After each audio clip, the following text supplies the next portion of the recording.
This is a podcast from BFM 89.9, the business station.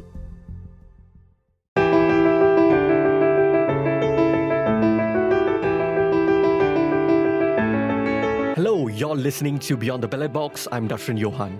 Former Sarawak Governor Tun Pehin Sri Haji Abdul Taib bin Mahmud has passed away. He was 87 years old when he died in a private hospital in Kuala Lumpur. Taib Mahmud served as the Chief Minister of Sarawak from 1981 to 2014. That's 33 years, making him the longest-serving Chief Minister in Malaysian history. He also served as the 7th Young di-Pertua Negeri of Sarawak from 2014 to January of this year, 2024. That's an additional 10 years. Taib Mahmud was clearly an incredibly important figure in Sarawak and Malaysian politics. But how will history remember him, and how will Sarawak emerge from his shadows? So we're going to be doing this in two parts, two shows. On today's episode, we're going to be focusing on the legacy of Taib Mahmud, and on next week, we're going to be discussing the future of Sarawak. Joining me on the show today to discuss this is Dr. James Chin. He's a professor of Asian Studies at the University of Tasmania. He's someone who has been studying and commenting on Sarawak politics for many, many years. As always, this conversation will also be available on podcasts. You can look up Beyond the Ballot Box on Spotify, the BFM app, or wherever you get your podcasts from. James, welcome to the show. Hi, good to be here. Thank you. So, how would you describe the legacy of Tun Abdul Taib Mahmud? Well, I think what you see in Sarawak today is basically his legacy. I think, as your introduction pointed out, he started in 1981 and he has never been out of power, even after he stepped down as the Chief Minister of Sarawak. He actually stepped up and became the state governor. So if you combine the two periods together, he was in power for more than 40 years. And as you know, right, Malaysia just recently celebrated 60 or 61 years of the federation. So 40 out of 60, it means 2/3 of the time he was in political power or some form of political power, either as the governor of Sarawak or as the Chief Minister of Sarawak. So everything you see today, I would argue, is reflective of his legacy. In fact, anything that you see in Sarawak will have some sort of bearing of his imprint. The easiest way to understand it for your audience is probably that his imprint is as large as that of Mahathir Mohamad in Malay politics. When you talk about Malay politics, you can't run away from Mahathir. So he will have a similar imprint in Sarawak. Let's get to know the man a little bit better. Who is Taib Mahmud? What's his family background, and how did he get into the world of politics? So let's start with his background first. He is from an ordinary Melanau background. His father is what we might call a petty official. He was basically given a scholarship during the time of independence, given a Colombo Plan scholarship to study law at the University of Adelaide. Now, of course, we can't prove it either way, but I suspect part of it has got to do with his uncle, Rahman Yaakob, who was already a major political player. He was probably encouraged by his uncle to go to Australia to study. So after he finished his study in Adelaide, he came back to Malaysia, worked for the government service, and I think, again, through the prodding of his uncle, Rahman Yaakob, he became interested in politics. So his political career at the initial stage, I would argue, was basically pushed on by his uncle, Rahman Yaakob. Just to clarify, did Taib Mahmud come from an aristocratic background the same way some of, or many of the UMNO originals, the oldies came from, like if you look at the legacy of Tunku Abdul Rahman, he came from royalty, right? That was his lineage.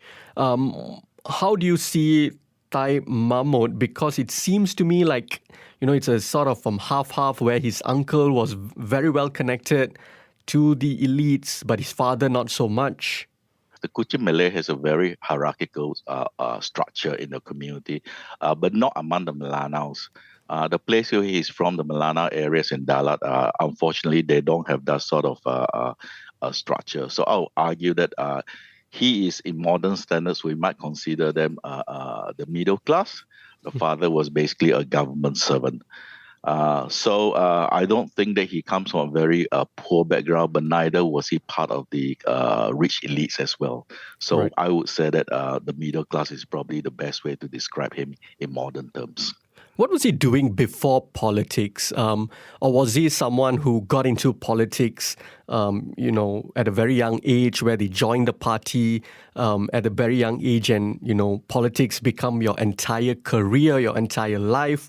Or was he involved in, other forms of business and so on and so forth before jumping into politics? So as I mentioned earlier, after he was sent to Adelaide to study law, in fact, he married his first wife. Laila was actually a Polish Muslim from Adelaide. So when he came back, he worked for the government service, but immediately he was involved in politics because through his uncle, Rahman Yaakob, and he played a major role in Sarawak politics immediately after independence as well. He was part of the first Sarawak cabinet, and in fact, he was one of the key leaders who was involved in what we call the Ningkang affair. 1965-66, he played a major role in consolidating the support of the anti-Ningkang forces with the support of the federal government. And of course, he and his uncle were the two main personalities behind the destruction of the Ningkang administration. How would you characterize Taib Mahmud's tenure as Chief Minister of Sarawak? Because like you established in the introduction, Sarawak today, for better or for worse, is because of Taib Mahmud. He was the CM for 30-something years. How would you characterize his tenureship? So I think if you want to look at his tenureship, you have to sort of divide it into three separate parts. The first part, I would argue, is basically between 1981 to 1985. Interestingly enough, the year he became the Chief Minister of Sarawak, 1981, was also the year Mahathir became the Prime Minister of Malaysia. Many people forget that their career sort of ran in parallel, at least for the first decade. So I'll argue that for the first period of his chief ministership, this was a period when he was more or less in conflict with his uncle, Rahman Yaakob. Again, his history is instructive. So when Rahman Yaakob stepped down as the chief minister of Sarawak in 1981, he also arranged for himself to be promoted to the governorship. And that's what Taib did later in his career. So for the first few years, 1981, 1985, both him and his uncle, both of them were actually fighting over who has control over Sarawak politics. This culminated in a very famous thing called the Main Court incident, right?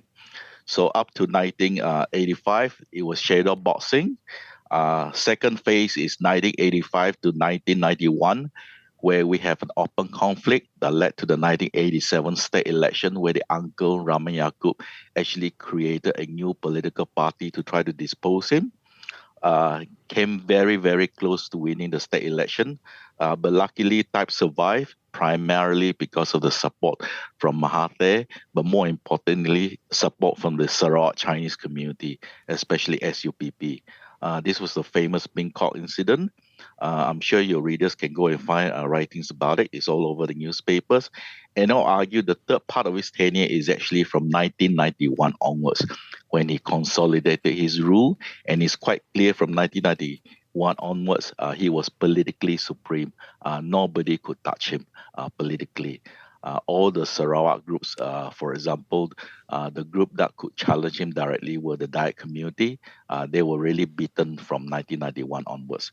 In fact, the situation became so bad that Parti Bangsa Dayak Sarawak, the party that challenged him politically in 1987, was forced to come back into the Sarawak Barisan Nasional around 1994. So this gives you an idea that he became politically supreme. He was untouchable after 1991. So you talk about how strong he was, how supreme he was as a politician in terms of power over his opponents. But what was his major accomplishments during his time in office? So when we talk about somebody who has been in power for such a long time, similar to Mahathir, when we talk about his accomplishment, I think basically we're referring to his political record more than anything else. This is very true in the Malaysian or the Southeast Asian context. So in terms of his major political achievement, I would argue there's about 4 or 5 of them. The first one, obviously, is for somebody who stayed in power for more than 40 years. This meant a long period of political stability. Yeah? So as I mentioned earlier, if you combine his chief ministership with the governorship, he was in power for about 43 years all up. 43 years out of 61 years in the Malaysian Federation, that's basically 2/3. So because of political stability, this allowed him to do lots of things. And this leads to the economic arena where, because of political stability, he was able to move the economy in a very, very specific way. The other good thing about political stability is it allows you to do long-term planning. You don't have to worry about the election cycles. I think the second important political achievement is that he managed to get a very high degree of political autonomy from Kuala Lumpur. You have to remember in the 1980s and the early 1990s, there was a lot of turbulence in what we call East Malaysia, especially in Sabah. In Sabah, you had the rise of the Kadazan Dusun under PBS. There was bombings in 85, 86 in KK. So all those things never happened in Sarawak, and the federal government never felt the need to intervene in Sarawak politics. So he managed to carve himself up a very strong political autonomy compared to Sabah. And his political autonomy, we found out later, was due to a private deal he did with Mahathir. Basically, the deal with Mahathir was that as long as he's politically in charge of Sarawak, Mahathir will not interfere in Sarawak politics. So that is the reason why until today, right, you'll find that the core parties of the old Barisan Nasional are not found in Sarawak. Sarawak is the only state where there was not a single branch of UMNO, a single branch of MCA, or a single branch of Gerakan or MIC. Yeah? So that's the reason why. So I think the second key achievement is political autonomy from Kuala Lumpur. And of course, the political autonomy meant that was the foundation for the rise of Sarawak state nationalism, which we'll talk about next week. The third important political legacy is, I think, he has completely restructured diet politics in Sarawak. So if you look at Sarawak politics in the 1960s, right, most of the diets in Sarawak, including the Bidayu community, right, most of them were supportive of Sarawak National Party, SNAP. So after the 1980s, when he came to power, right, all these parties were split into many, many different groups. All the key important diet political blocs were redistributed to many, many different parties. And of course, that led to the rise of PBDS and then the fall of PBDS.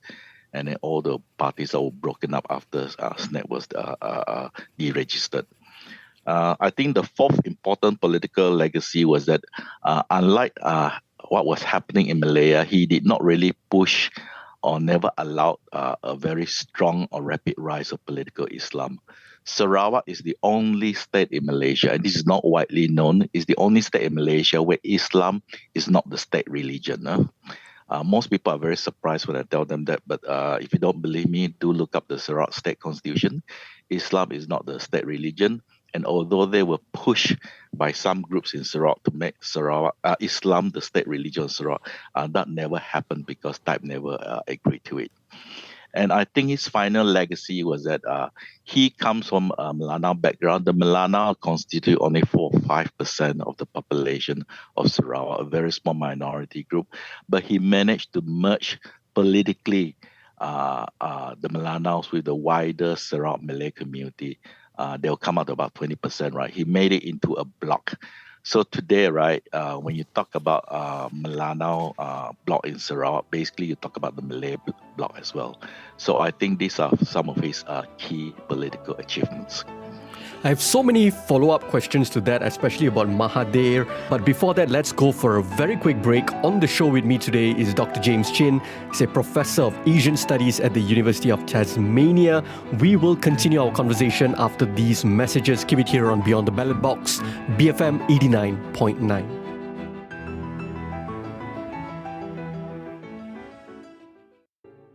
Welcome back to Beyond the Ballot Box. I'm Dr. Johan, and on the show with me today is Dr. James Chin, Professor of Asian Studies at the University of Tasmania. And we are talking about the late Sarawak Chief Minister and Governor, Abdul Taib Mahmud, who passed away this morning. Now, this conversation will also be available on podcasts. You can look up Beyond the Ballot Box on Spotify, the BFM app, or wherever you get your podcasts from.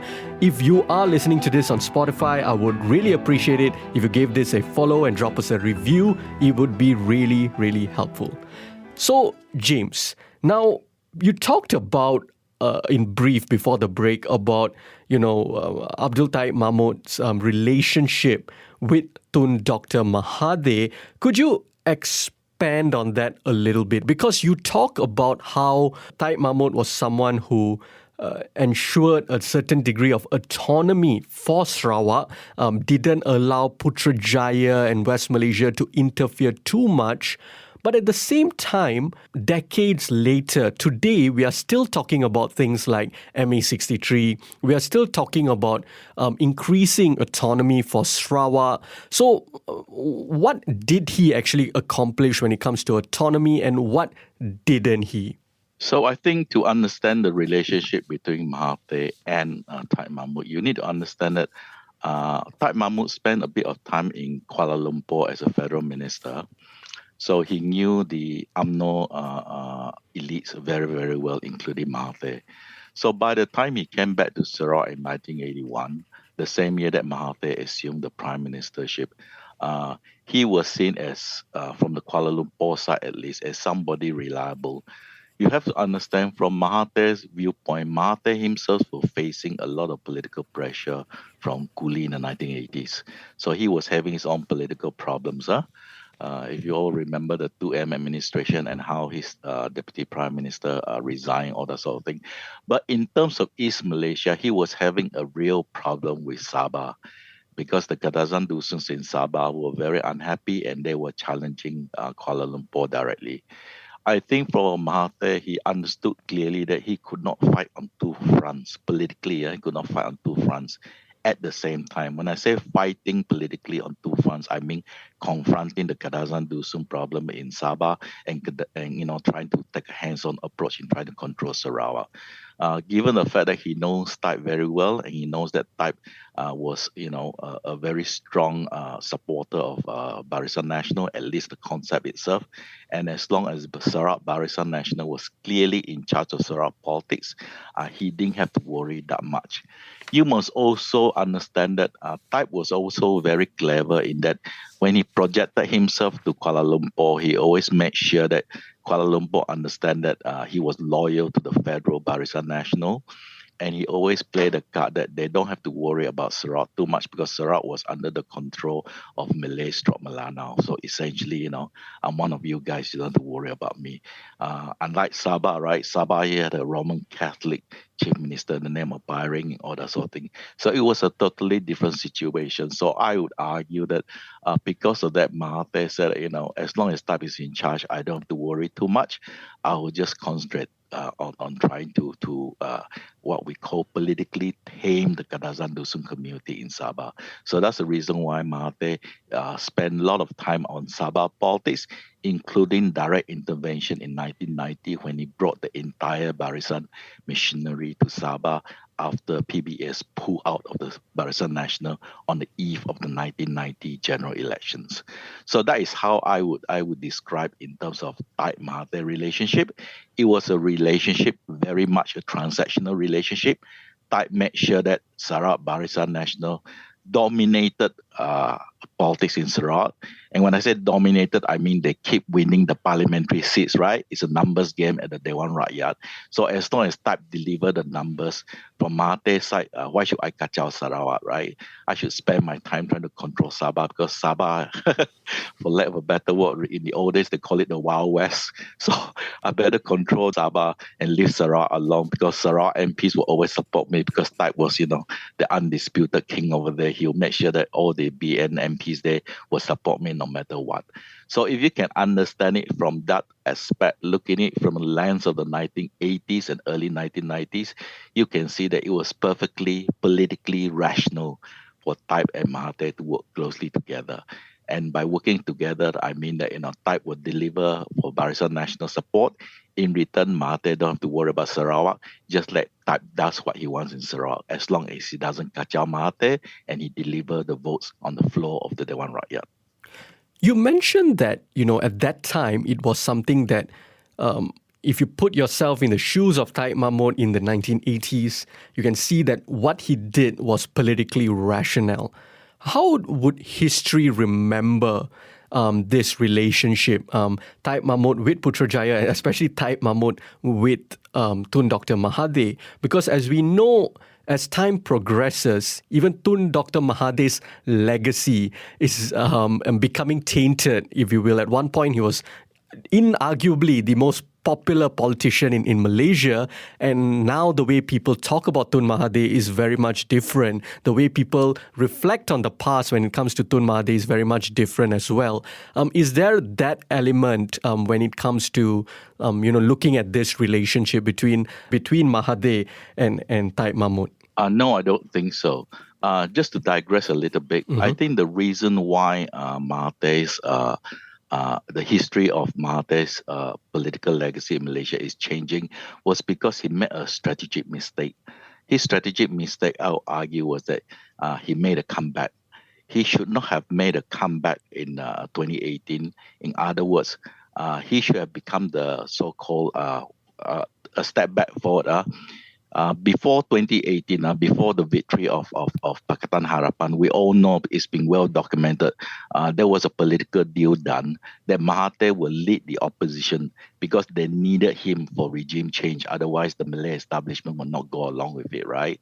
But it was always understood that he'll be there for a limited term before he passed the power over to Anwar Ibrahim. Now, if Mahathir had gone through that deal or kept to that deal, I think you're absolutely right. His legacy will be completely different. Everybody will say this is a fantastic person.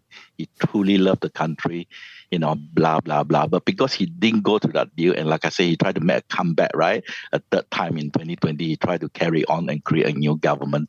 And because of that, I think his legacy is spoiled. And I think his legacy is especially spoiled because of some of the nasty things he said in recent years, especially attacking the minority races in Malaysia, when there's really no need for him to do that. So I think, by doing all those things, his legacy has been spoiled. So, and the reason I raised that issue is because you contrast that with Taib. Taib was completely different. He finished his chief ministership. He became the governor. He kept largely out of the picture as the governor. He didn't say anything controversial. And he stepped down willingly recently. He stepped down as the TYT or the governor of Sarawak, allowed a very smooth process to change to 1 Junaidi. So I think because of that, his legacy is completely different. I think it's also important to understand that the perception of Sarawak among West Malaysians or Malayans is that Sarawak is always a very different case. And that's the reason why people always say that, people from Sarawak are very, very different. And I think it's part of this legacy that, because Mahathir gave Taib so much autonomy, somehow the Sarawakians are different from the rest of Malaysians in terms of their background, in terms of the political culture, everything. So I think the legacy of Mahathir and Taib are totally different. But I doubt very much when people write on Mahathir, they will look at Mahathir in terms of his legacy with Taib. I think when people write about his legacy, they'll talk about the thing he was trying to do in Sabah. Because as you know, right, when you talk about Mahathir, you can't run away from Project IC. I mean, it's just no way to run away from Project IC. So I think Sarawak will be a footnote in Mahathir's legacy, although in some ways it's a much more important thing, but it is not widely known, unfortunately. So, Taib Mahmud is an ethnic minority in Sarawak from the Melanau community, which only represents 4 to 5% of the Sarawak ethnic breakdown. Yet he became the longest running Chief Minister of Sarawak. And something you alluded to is that he did so by combining or unifying, in a manner of speaking, the political base of the Malay Sarawakians and the Melanau Sarawakians. How did he do that? And what's the significance of that when it comes to understanding ethnic relations in Sarawak? That's a really, really important question. So I think the first place to understand is that the Milanaos understood very clearly early on that they were a minority and they were in power.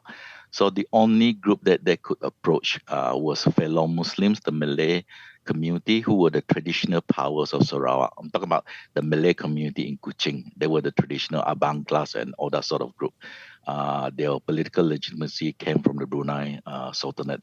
So he created a sort of managed to merge the Melanau political identity with the Malay political identity. And suddenly from about 4 or 5%, they became a political bloc about 20%. So that is one part of the picture.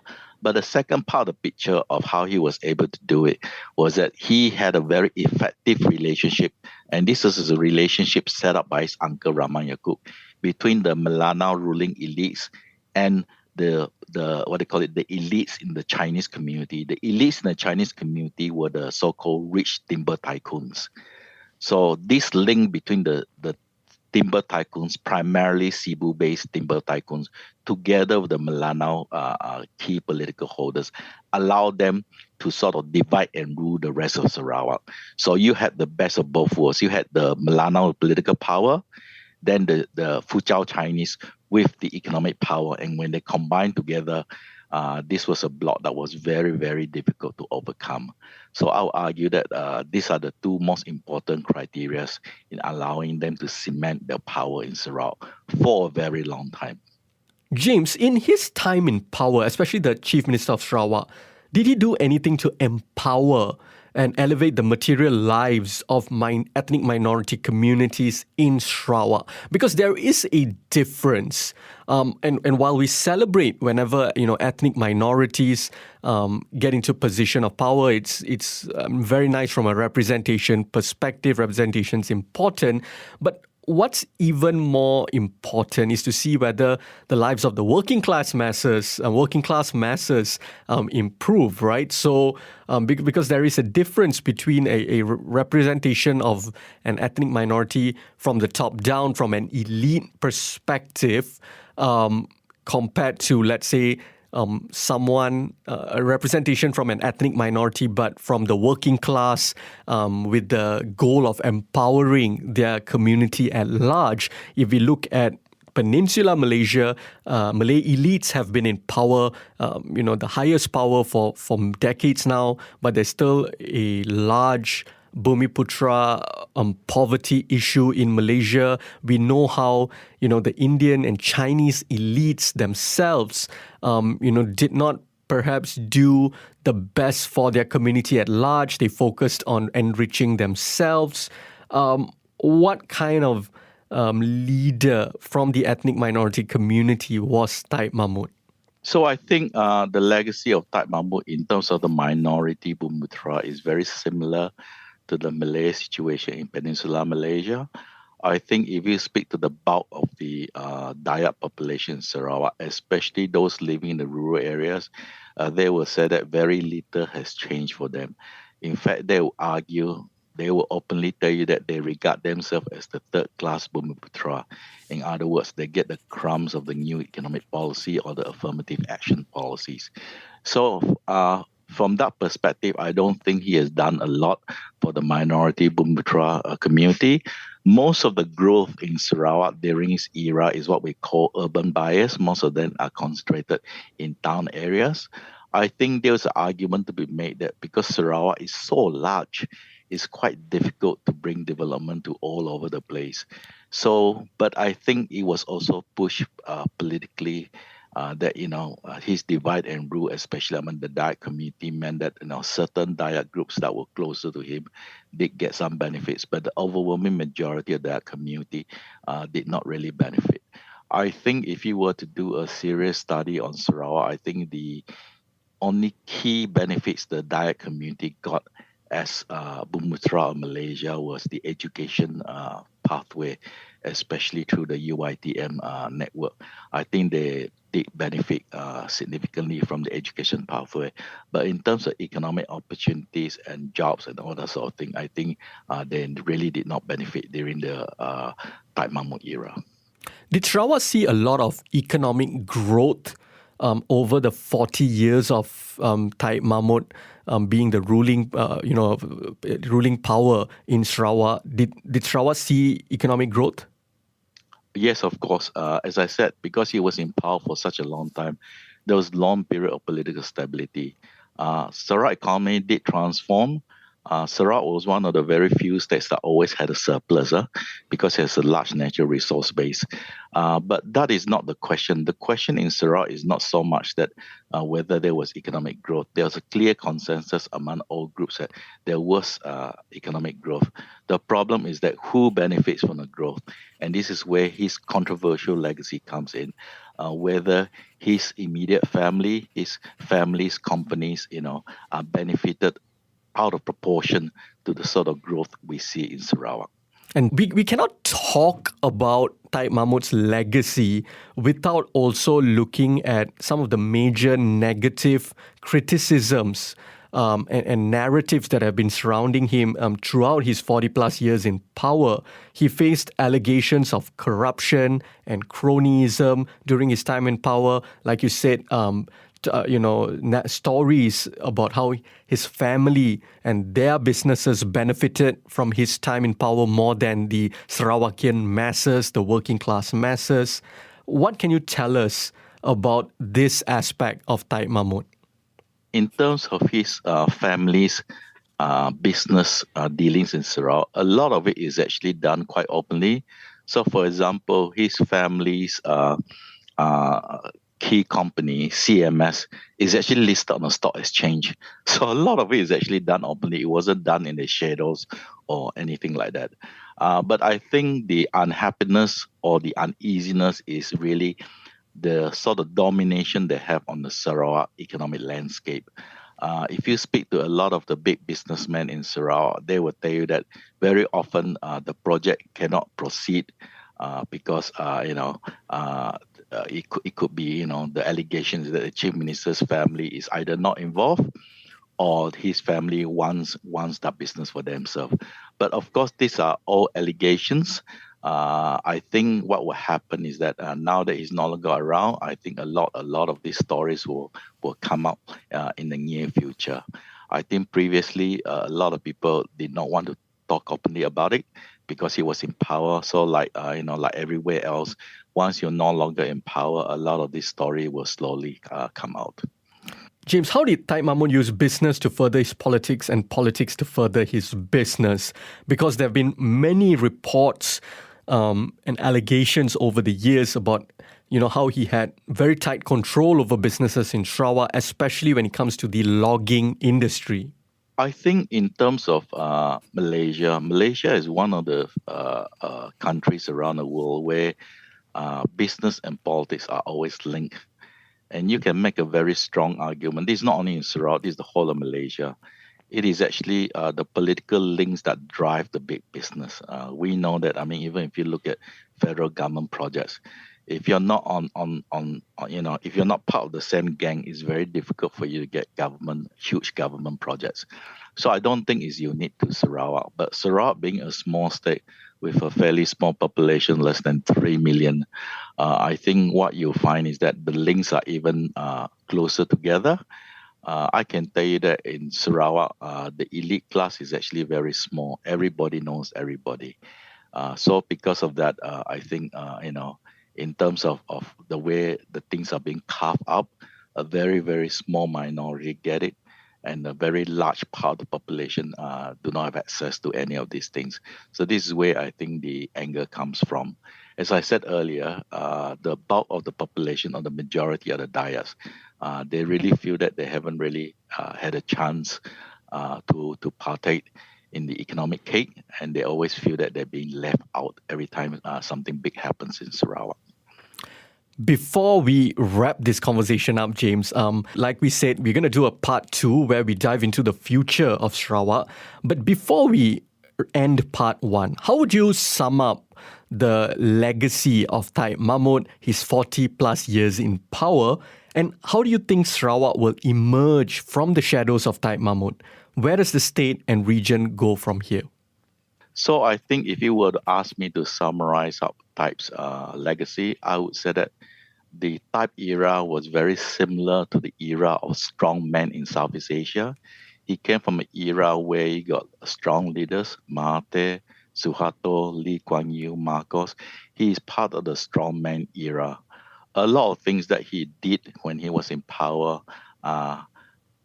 if he was Chief Minister today, he will not be able to do it. I mean, the simple truth is that, in the old days, you can do lots of stuff because nobody knows about it. Today, if you want to do anything, somebody will leak it on social media and there will be controversy. So he comes from a very specific era. So that's the reason why when I posted the news of his death, I mentioned that this is the end of an era in Sarawak and, of course, the region. I think his other legacy is that it is really important to understand that he is probably the most successful political leader in terms of longevity in power in the Malaysian system. And yet so few people know about him and his background, and so few people know about Sarawak. And here when I say so few, I don't mean around the world. I mean even among Malaysians, right? Even if you go to Malaya now, people have heard of Taib Mahmud, but they really don't have any idea how he stayed in power for so long. And when I tell people that he's been in power for more than 2/3 of the time Sarawak has been independent in Malaysia, people are utterly shocked. So I think that is his legacy, that he was able to maintain power for such a long time, a strong man, but who always managed to keep himself under the Malaysian radar. James, thank you so much for joining me today. Thank you so much. That was Dr. James Chin, Professor of Asian Studies at the University of Tasmania. You can find this conversation and others like it as podcasts. You can look up Beyond the Ballot Box on the BFM app, Spotify, or wherever you get your podcasts from. I'm Dr. Johan, and this has been Beyond the Ballot Box, BFM 89.9.